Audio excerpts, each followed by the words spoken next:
आइए जानते हैं कि कहाँ होगा आईएनएस विक्रांत का सी ट्रायल। कराकल ने इंडिया की प्राइवेट कंपनी से 60% तक कंपोनेंट को अपनी कार्बाइन के लिए खरीदने का ऑफर दिया है।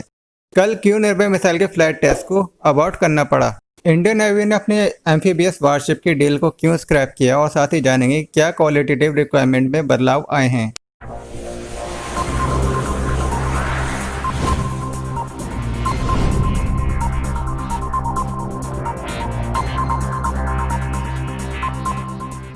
नमस्कार दोस्तों, स्वागत है आपका इंडियन डिफेंस अलर्ट्स के नए एपिसोड में, जहां हम जानेंगे डिफेंस रिलेटेड अपडेट के बारे में। आज की पहली डिफेंस अपडेट आईएनएस विक्रांत को लेकर आ रही है। भारत का पहला स्वदेशी एयरक्राफ्ट कैरियर आईएनएस विक्रांत का जल्द ही सी ट्रायल शुरू होने जा रहा है और ये सी ट्रायल करवार में हो सकता है, जो कि दिसंबर में शेड्यूल है। और ऐसा भी संभव है कि विक्रांत का सी ट्रायल विशाखापट्टनम में भी हो सकता है, लेकिन सूत्रों के अनुसार ये ट्रायल करवार के वेस्ट कोस्ट में हो सकता है। आईएनएस विक्रांत में सभी आवश्यक सिस्टम और सब सिस्टम को लगा दिया गया है।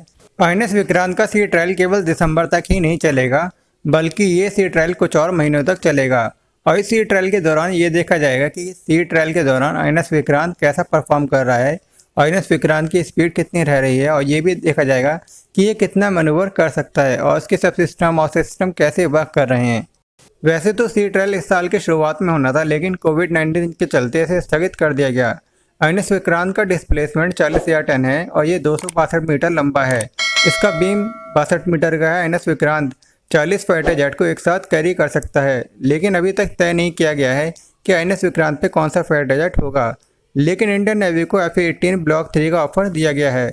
वहीं आईएनएस विक्रांत की रेंज 7500 नॉटिकल माइल है और उसकी स्पीड 28 नॉट है। और दोस्तों, इन सभी ट्रायल के बाद 2021 के एंड तक आईएनएस विक्रांत को इंडियन नेवी में फॉर्मली शामिल कर लिया जाएगा। आज की अगली defence update close quarter carbine को लेकर आ रही है।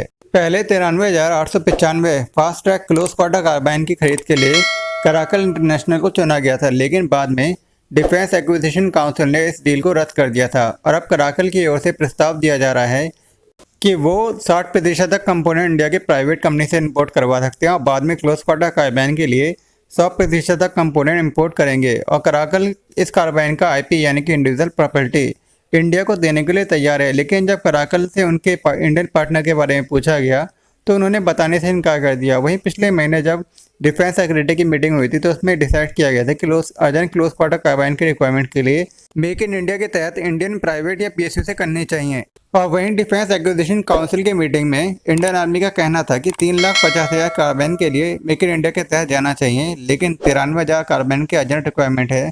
इसीलिए इंडियन आर्मी अभी से पब्लिक और प्राइवेट कंपनी से बात कर रही है जो कि क्लोज क्वार्टर कार्बाइन को डेवलप कर सके और 3,50,000 क्लोज क्वार्टर कार्बाइन का मास प्रोडक्शन कर सके, ताकि इस तरह की कार्बाइन को एक्सपोर्ट भी किया जा सके। आज की अगली डिफेंस अपडेट आ रही है निर्भय मिसाइल के फ्लाइट टेस्ट को लेकर। कल उड़ीसा के इंटीग्रेटेड टेस्ट रेंज बालासोर से निर्भय मिसाइल का टेस्ट होना था, पर निर्भय मिसाइल के टेस्ट होने से कुछ मिनट पहले आए एक टेक्निकल स्नैक के कारण इस मिसाइल का टेस्ट को अबॉर्ट करना पड़ा। और वहीं दोस्तों, इस मिसाइल के फर्स्ट स्टेज में सॉलिड प्रोपेलेंट का इस्तेमाल होता है और सेकंड स्टेज में लिक्विड प्रोपेलेंट का।